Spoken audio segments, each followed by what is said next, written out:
Hello and welcome. In this video, we're going to take a look at this concept known as the dot product. So in short, the dot product is between any two vectors, x and y, where we maybe have n components in there. So x1, x2, x3, all the way to xn, and same thing with the y vector.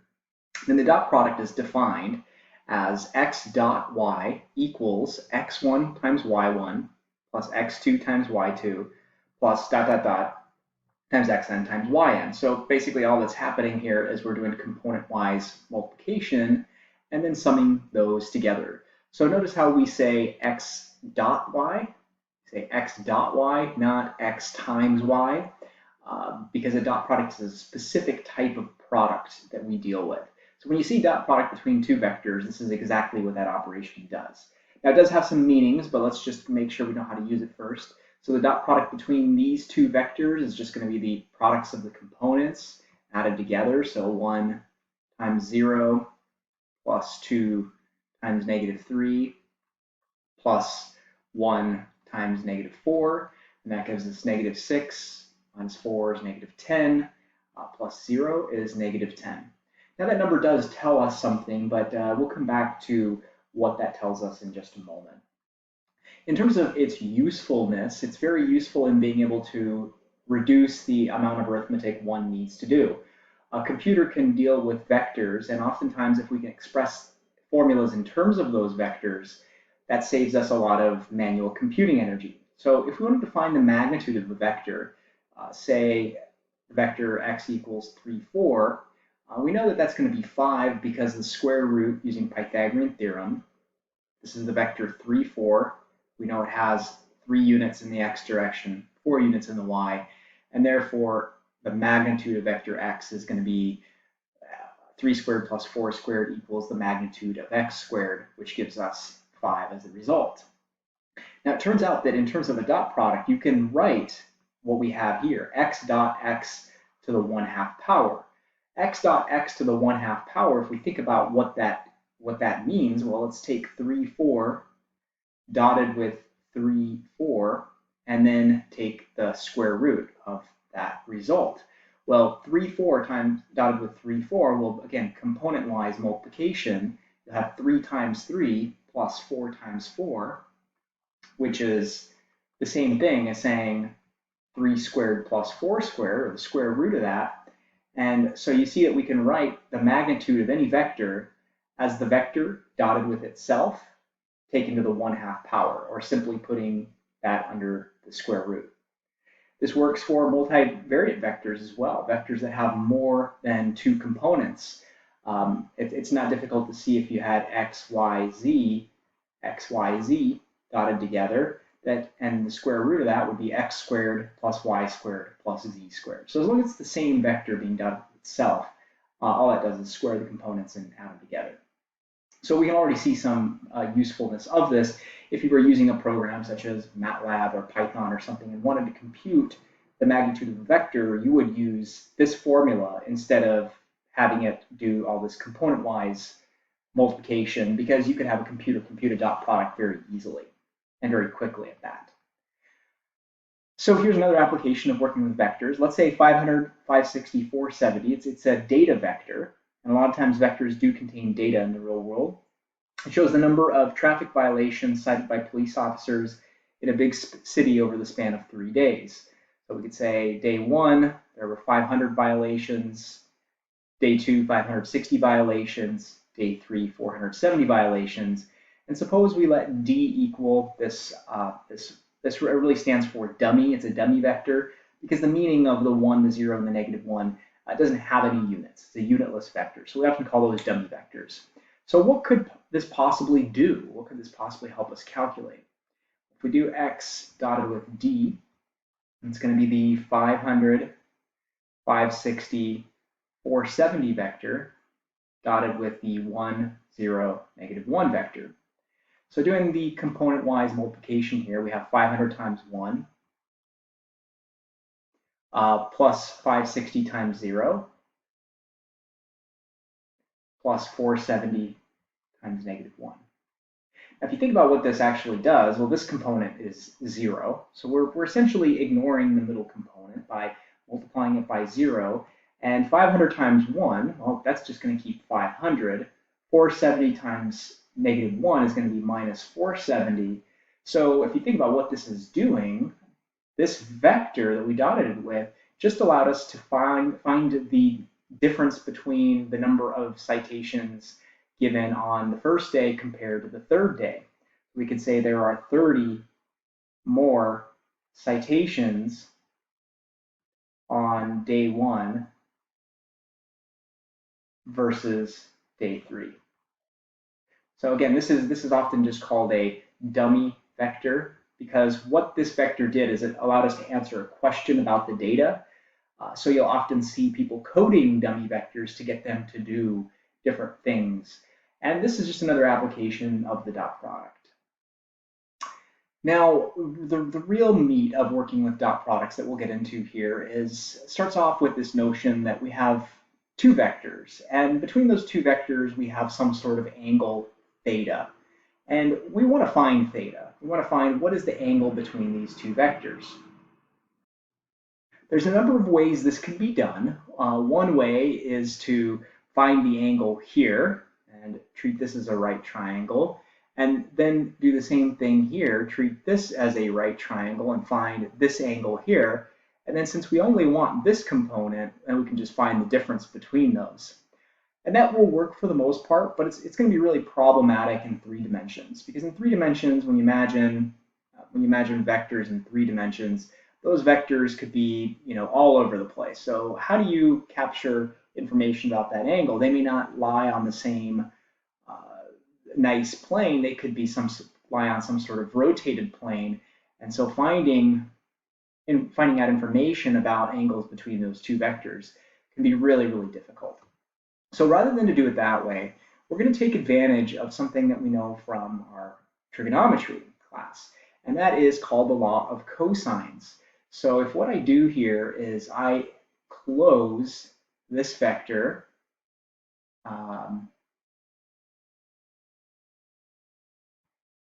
and the way I'm going to do that is I'm going to create a vector that points from the tip of y to the tip of x. Where it points, whether it points to x or it points to y, is really not that important in this derivation. So that means that in terms of what this vector is, well, since tip to tail, y and the blue vector produce the x vector, if we refer to this vector as z for the moment, and we said, well, okay, y plus z equals x, y plus z equals x, then it turns out that we already know that we could rewrite, given any two vectors, we could rewrite a third vector as a function of those original two vectors. And so we can see that z is equal to the x vector minus the y vector. So we don't want to have to create a third vector if we don't need to. We want to always try to be able to express it in terms of what we have. So now we have a triangle. This is no longer necessarily a right triangle. It could be in some cases, but in general, it's not going to be. We can resolve non-right triangles using law of sines and law of cosines. And it turns out that law of cosines is going to be the one that we want to use. And you may recall that this looks a lot like Pythagorean theorem, that if the angle C right here, capital C, if that's a 90-degree angle, cosine of 90 is 0. And so this whole term would go away, and then that would reduce to what we know as Pythagorean theorem. So we're going to use this, and what we're going to do differently here is we're going to rewrite this in terms of the vectors that we have. So we called this vector x. We think about this as vector x. We thought about this as vector y, and this vector here in terms of as vector z. So to rewrite c squared equals a squared plus b squared minus 2ab cosine c, which, by the way, c is not the only angle that you could use here. If what we really want to focus on is a, notice that whatever angle is here, that's what the square of the side is over on this side. So if we wanted to rewrite this in terms of angle a, we could say that little a squared equals b squared plus c squared minus 2bc cosine of angle a. Okay, so in terms of what A is for us, A, the length of this side, is really the magnitude of the z vector. So this is the magnitude of the z vector. Before I do that, I want to keep this written as x minus y, because that's how we have it written up here. And not having to use a third letter is going to be extremely helpful. Okay, so just express it in terms of what we have. And so that means that a squared is going to be x minus y magnitude of that squared. Our b is the magnitude of x. Our c is the magnitude of y. And bc is just magnitude of x, magnitude of y, times the cosine of what we're calling this angle, which is theta. And that matches our picture nearly perfectly up here. Okay, so we're going to perform some algebra right here, and we're going to try to reduce this formula as much as we can. So the way we're going to do that is, first of all, let's focus on this x minus y here. So we know that if you're going to find the magnitude of a vector, we've already said that the magnitude of a vector can be expressed as the vector dotted with itself. Even though x minus y appears to be two vectors, that quantity there is just one vector. So if we take a vector and we dot it with itself, that's going to give us, or the square root of that is going to give us the magnitude. So that's the magnitude of x minus y. That's just this parenthetical expression here, right there. And now we need to square that. So we'll apply the square to it. And the right-hand side just remains the same.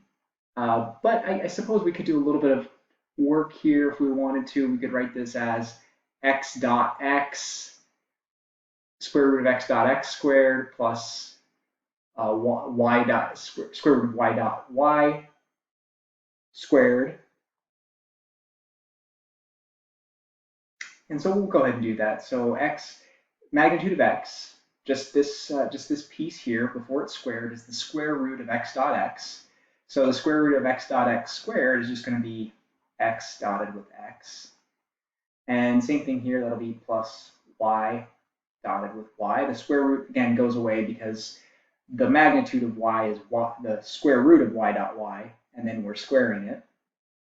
And then here we'll just have minus 2 magnitude x times magnitude y cosine theta. There's a reason why I'm not expanding these out like I did with x and y.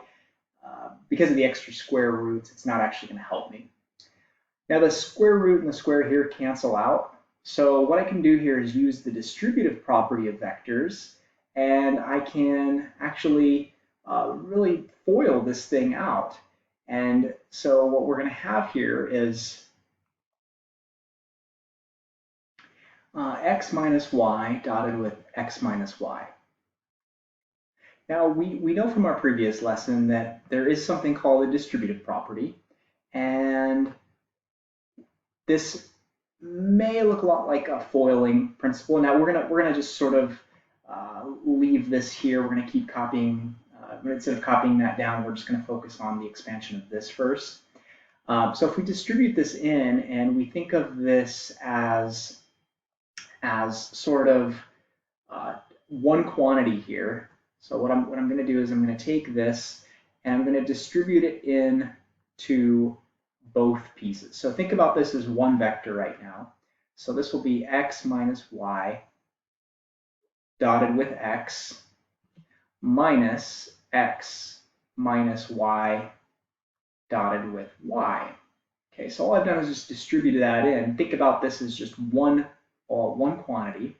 And now I can use the distributive property by distributing this way. So this is often what you would think of as foiling, but just to show that this still does work on vectors, we're just using the property that we know, which is the distributive. And so this is what we come up with.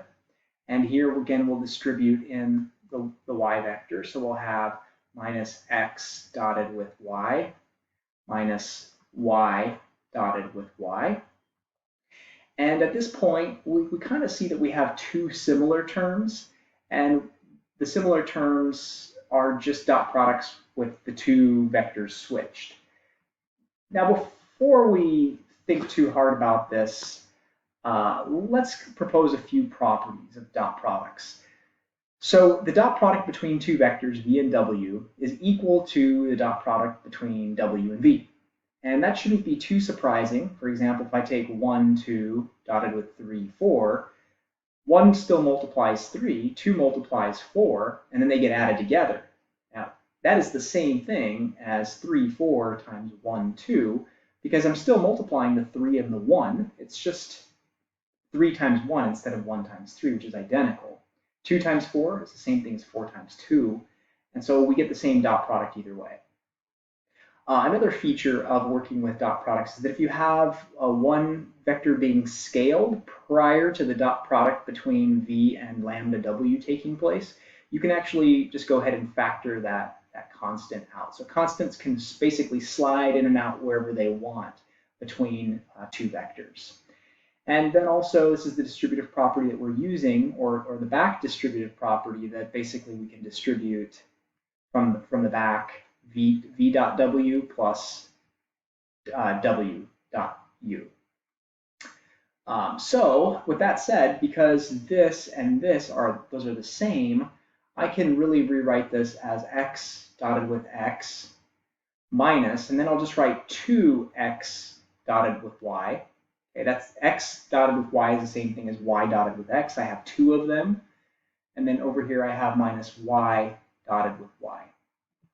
And what we're going to do lastly here is you can see that on the left and right, oh, I'm sorry, there should be a plus here because we have, it's going to be a minus sign between those. So we'll have negative x plus y and then a plus y dotted with y. So there should be a plus here. And the reason we did the expansion on the right-hand side, so now we're just kind of copying this all down here, is because you're going to notice that the first two terms on the left, or the first two terms on the right cancel out with the same two terms on the left. So we're almost done. And all we're really doing here is we're just trying to simplify this formula as much as possible so it's easier to use. So here we have this x dotted with x cancels with that. This y dotted with y cancels with that. And now you can see why we wrote it that way.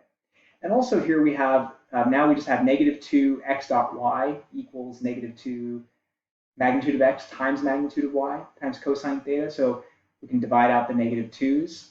And so we end up with basically our final expression that the dot product between two vectors is equal to the product of their magnitudes multiplied by the cosine of the angle between them. So this gives us a very interesting perspective now. It basically says that another way to compute the dot product is to multiply the magnitudes of the two vectors and multiply them by the cosine of the angle between them. So that's this beautiful formula that we have here. This is the vector version of law of cosines after we've canceled things out. And the law of cosines by itself doesn't allow you to cancel things out quite as nicely because things are not expressed in terms of the vectors, they're in terms of the side lengths. And side lengths in standard law of cosines, you can't really express A in terms of B and C very easily. But we can do that very easily with vectors because of how we put things together tip to tail. So this gives us another valuable expression other than just saying this is the dot product produces this quantity. This also tells us that if you wanted to find the angle between them, well, you could divide both sides by the product of their magnitudes. Remember, this here is just a scalar. Those are two lengths being multiplied together. So this gives me cosine theta equals x dot y divided by the magnitude of x times the magnitude of y, which, again, if you wanted the angle, that would mean theta is equal to the arc cosine of the dot product between the two vectors divided by the product of their lengths. And so that is one of the useful applications that we were looking for in terms of giving us calculating the angle between these two vectors. So now we know how to do that, but there's a lot more. there's a lot more power that, that this has in it.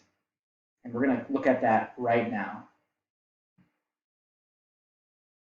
All right, so in addition to being able to find the angle between the two vectors, the fact that if we look at this formula, this variation here, it tells us something, again, very important. It says that another way to compute the dot product between two vectors is to multiply their lengths together and multiply that by the cosine of the angle between them. But we know that the magnitudes are both going to be positive numbers.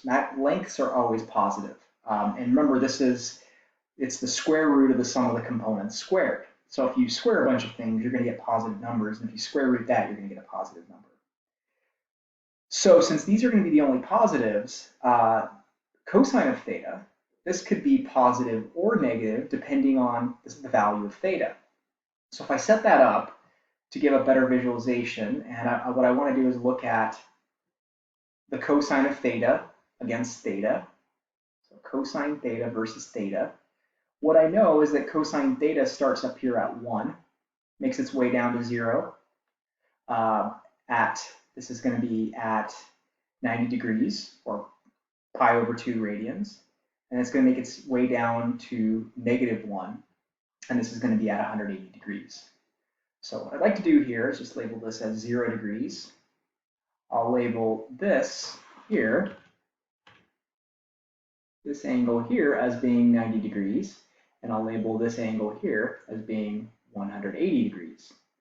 So because two vectors, if you think about it, two vectors can have an angle between them, right? But as soon as that angle, if you continue to rotate this guy around this way, eventually that vector would reach 180 degrees. And if you continued rotating it, now that angle, this dotted angle here, is bigger than 180 degrees, but it really isn't, right? Because the angle that we're looking at is between the two vectors, so we could always measure the angle that is up to 180 degrees, but not exceeding it. So yes, in theory, this angle here, this dotted angle, relative to this guy here it's bigger than 180 degrees, but we could always find the shorter of those two angles. So we only really need to consider up to 180 degrees. Now, if theta is equal to 90 degrees, then cosine of theta is 0. So that means that if theta is 90 degrees, then x dot y is equal to the magnitude of x. Now, provided the vectors that you're working with don't have 0 length, this product's never going to be 0. But cosine of 90 degrees is 0. And so, oh, wait a minute, now if you multiply two other things by 0, this whole thing is going to come out to 0. And that's a beautiful result, that if I want to know if two vectors are perpendicular, all I have to do is check their dot product and see if that dot product becomes 0. Now, if theta is between 0 degrees and 90 degrees, we see that cosine of theta, well, it's descending from 1 to 0, but cosine of theta itself is going to be a positive number.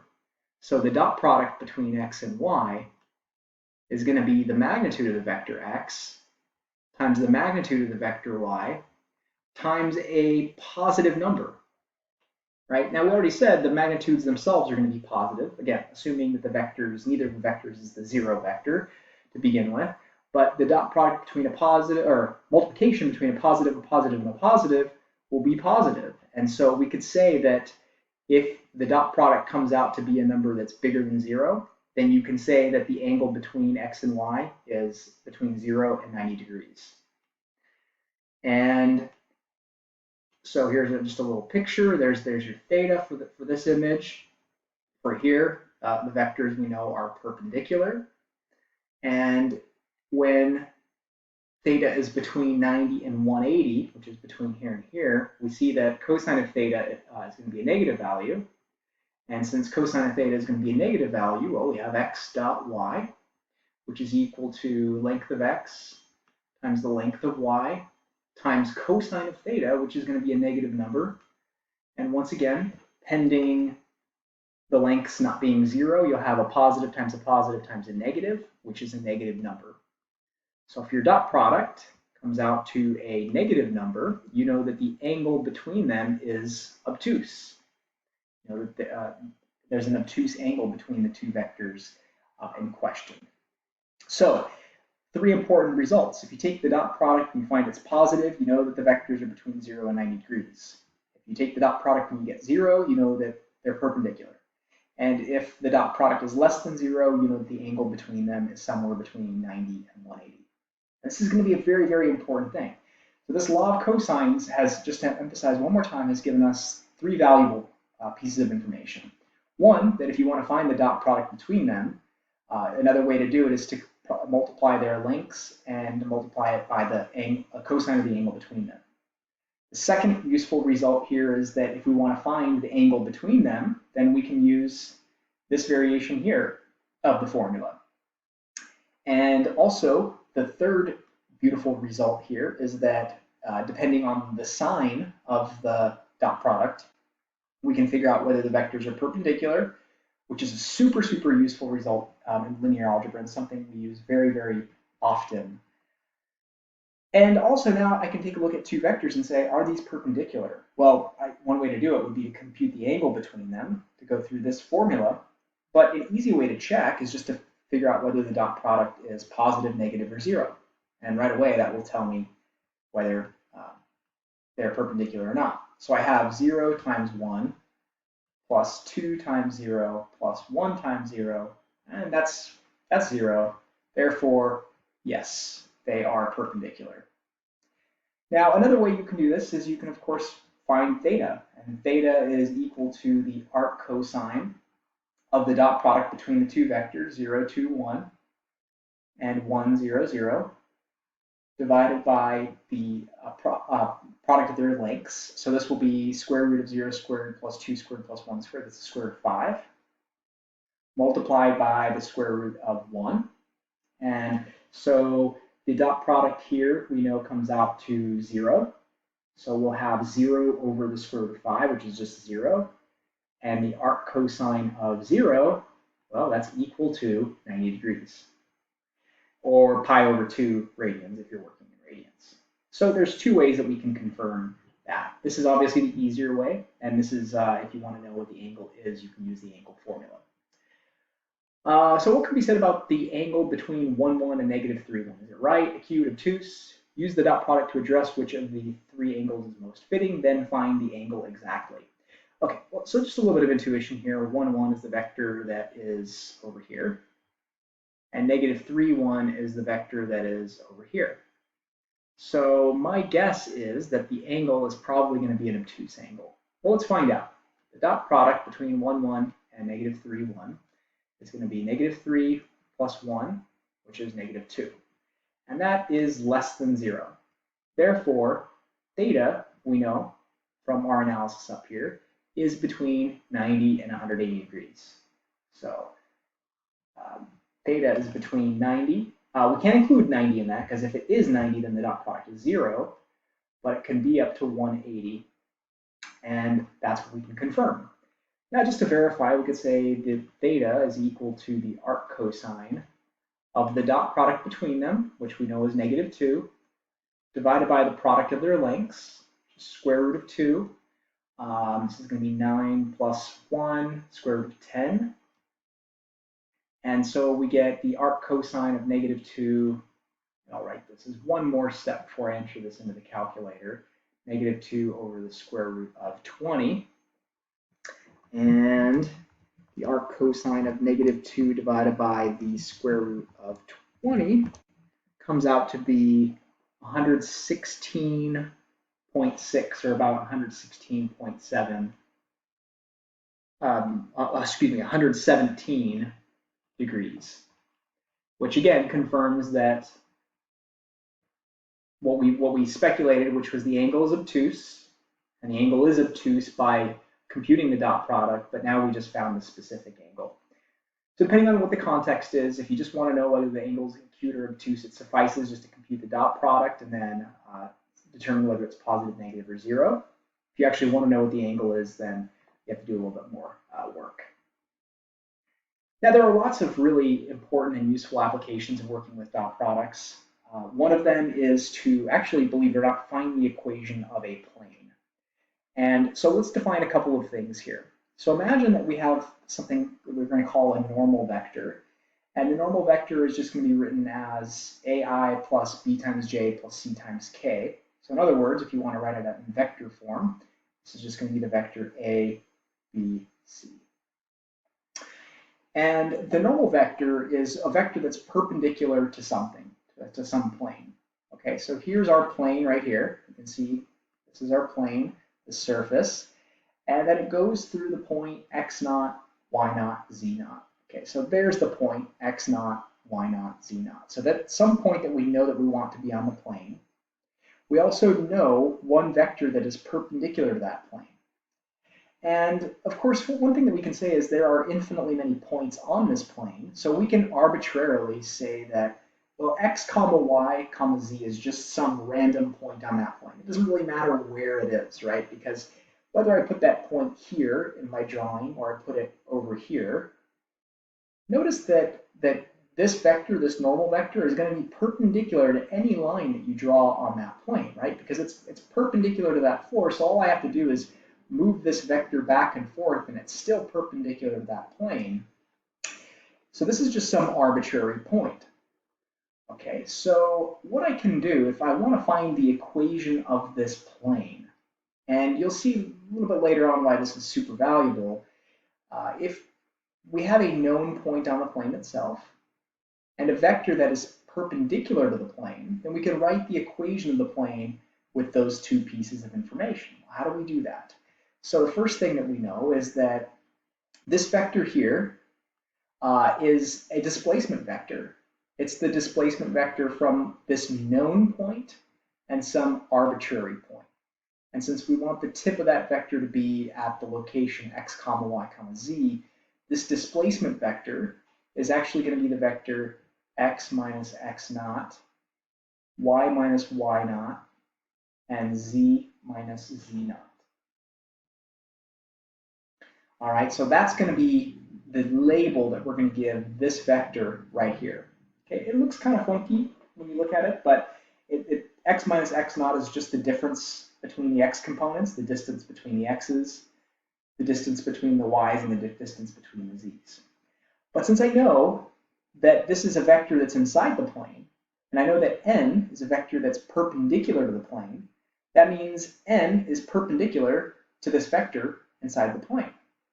Well, if that's the case, then if I take the dot product between n and the vector that's inside of the plane, I should get 0. So n, which is equal to a, b, c, if I take the dot product between a, b, c and the vector that's inside of the plane, then what I'm going to get is a times x minus x naught, okay, that's just the components multiplied, b times y minus y naught, c times z minus z naught, and I know that that dot product is going to be 0 because there's a 90-degree angle between the normal vector and the vector that is inside of the plane. So x, y, and z are your variables. Those are the unknowns. Those are just arbitrary points that are inside the plane. X naught, y naught, and z naught is some point that is known to be on the plane. Okay, so that's just going to be the point x naught, y naught, z naught. That has to be given. And a vector that's perpendicular to the plane, that's going to be our normal vector. So if we just know these two pieces of information, we can build the equation of the plane. Let's go ahead and apply this. So find the equation of the plane that includes the point 1, 3, 0, and that is perpendicular to the normal vector 2, 0, 0. So let's just think about geometrically what's going on here. So 1, 3, 0 is 1 unit in the x direction, 3 units in the y direction, and 0 units in the z direction. So that point lies in the xy plane. We want that vector to be perpendicular to the vector 2, 0, 0. So that's a vector that points 2 units in the x direction, and 0 units in the y direction, 0 units in the z direction. So basically that's going to be this vector right here. Okay, so we want this black point to be on the plane, and we want that plane to be perpendicular to this green vector. Well, if that's the case, then what we should be visualizing here is a plane that is parallel to the z-axis. It should run like this.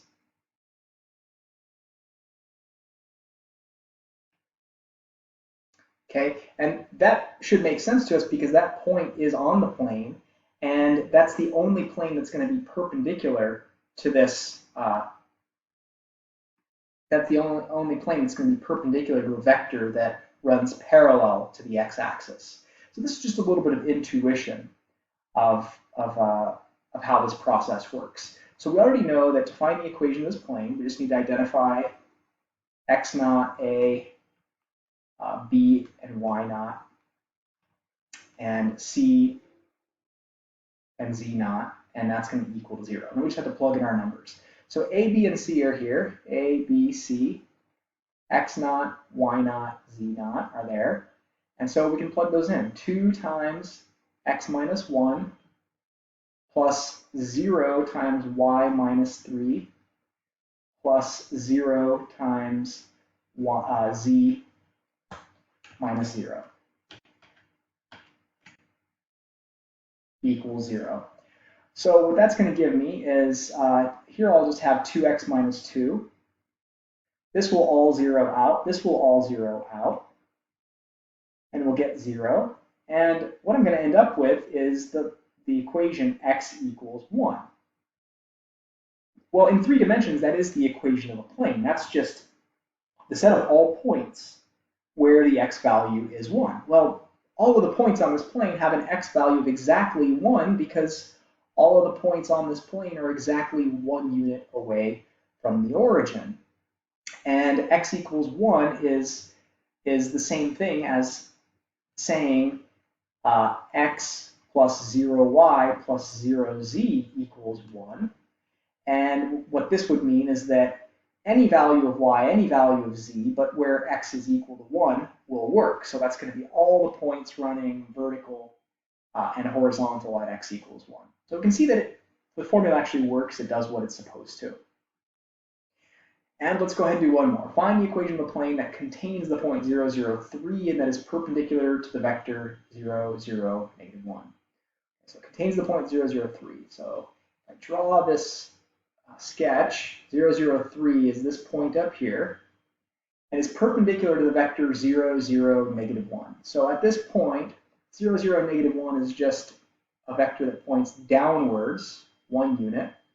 And in order to be perpendicular to this point, so if you agree with me here, that would have to be a plane that runs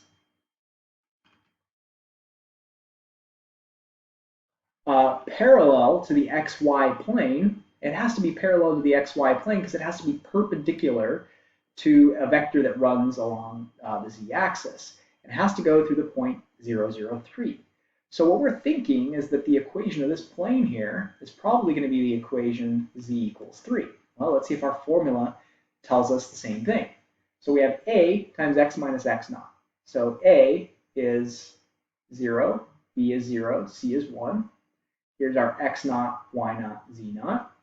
So we have 0 times x minus 0 plus 0 times y minus 0 plus negative 1 times z minus 3 equals 0. Once again, these two components 0 out, and we get negative z plus 3 equals 0. So we get z equals 3. And that's exactly what we would have speculated. Now, so far we've only looked at planes that are parallel to one of the xy, yz, or xz planes, but this would work even if the plane was tilted. If it, first suppose that what you wanted was a vector that, or a plane that's perpendicular to that. So what you might see is maybe a plane that has a bit of an angle going in this direction, so that this vector is perpendicular to that plane. The formula will do all the work for us, but I thought it would be useful for us to see that the formula does what it's supposed to. And one final concept that is really super valuable is in a lot of times in physics, what we want to do is we want to resolve force components. So let's imagine for a moment that this vector here represents some sort of incline, some sort of hill. And I'll try to replicate that drawing here. So here's some sort of hill. And what we want to do is we want to drag some sort of box up that hill or some sort of object. Except we don't have the ability to suspend a cable and run that cable parallel to the incline. Suppose that instead what we do is we have a winch or some sort of device, maybe that is capable of, pulling this object, but it's going to be able to pull it in this direction. So this box is still going to be gliding up the hill, but the force is in a different direction as compared to the angle between the incline and the winch. So what we want to do is we want to oftentimes figure out, well, how much of the force is actually going up the incline? So, we can see that some of the force is being wasted because it's sort of pulling it off the incline.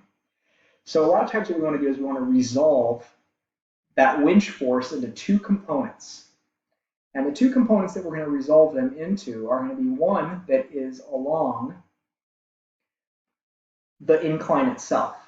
So if I draw this vector here, which is along the incline, but I just draw it long enough to where now if I draw a second vector, that vector, maybe I haven't done this very much justice, let me try make it a little bit better, so that one of those vectors is parallel to and the other vector is perpendicular to that incline.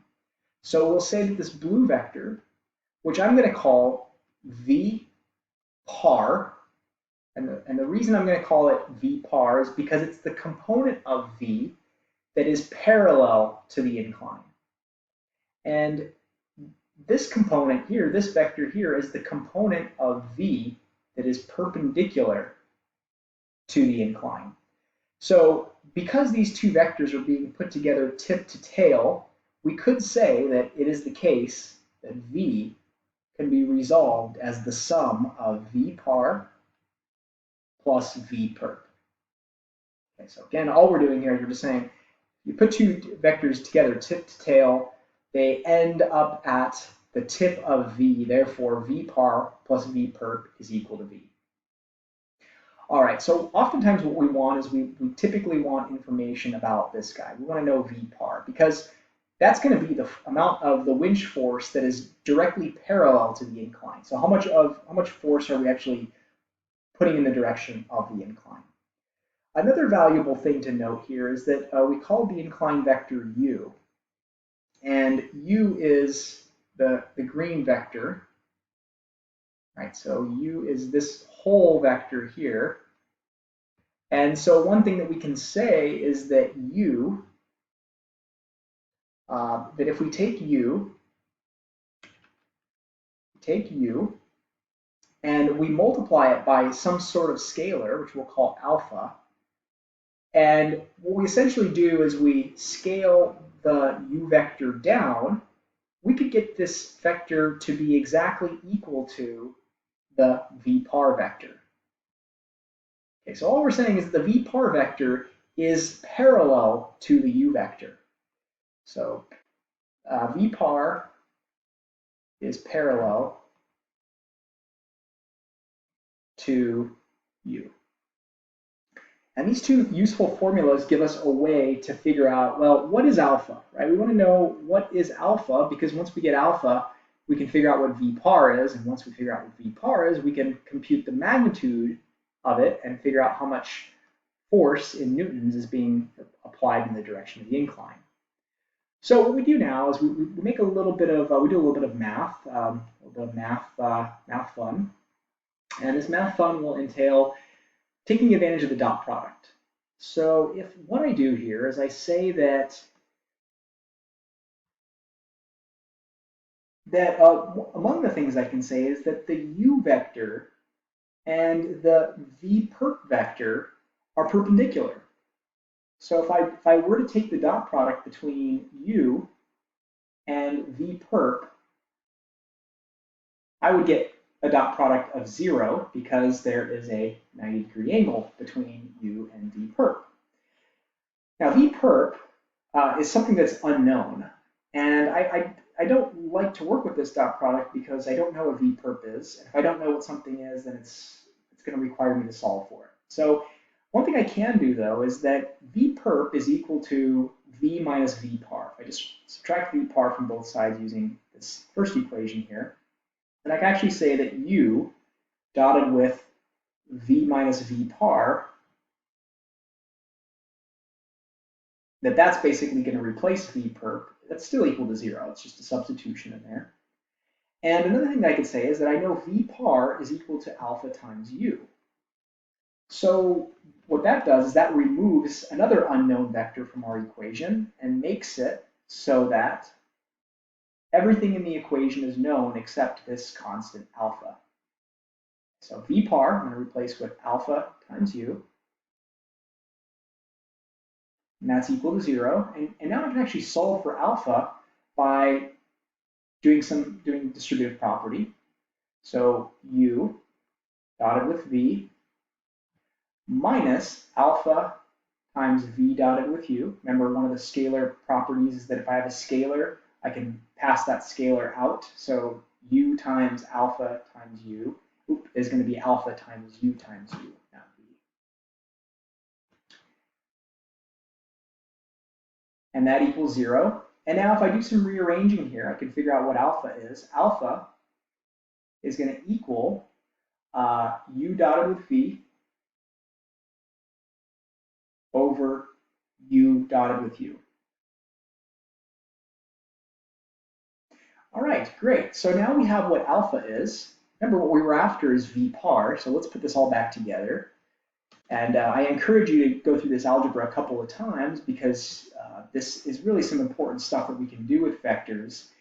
And so down here, if I wanted to now say, well, v par is equal to alpha u, alpha, which I know is now u dotted with v divided by u dotted with u, that's going to give me the alpha component. And then I just have to multiply that times u. Now, remember, u dot v, that's going to be a scalar. U dot u, that's going to be a scalar. Scalar divided by a scalar is a scalar. So this is just going to produce some number that I'm then going to scale u by to either shrink it or stretch it to make it just long enough so that its perpendicular counterpart will get me to the tip of v. Great, so this is a very, very useful formula. Whenever you think of this formula, you want to be thinking about this picture. And so there are a couple of things we can do here. With this picture, we see that the v is 1, 3 and u is the 2, 3 vector. So I just take a moment to redraw this picture. So here's the v vector, which is 1, 3.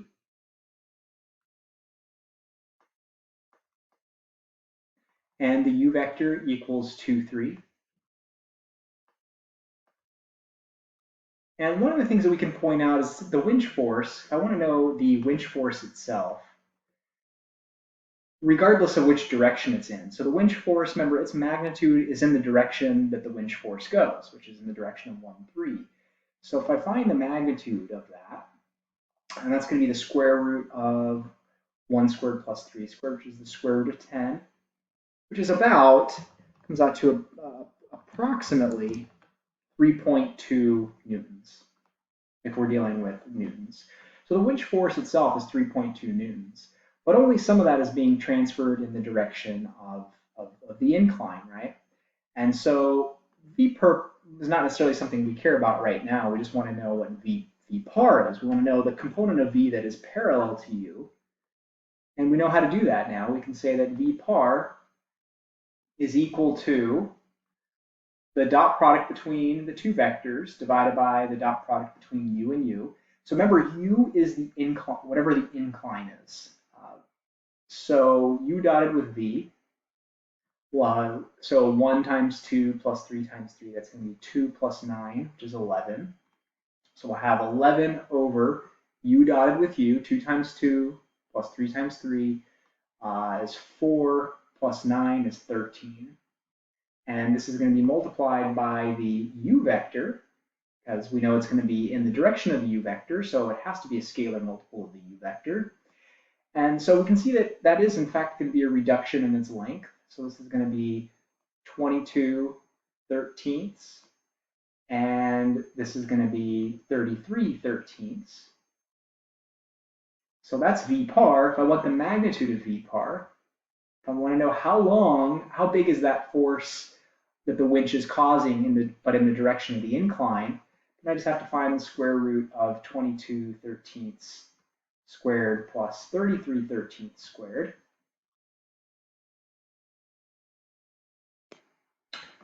And that's about 3.05 newtons.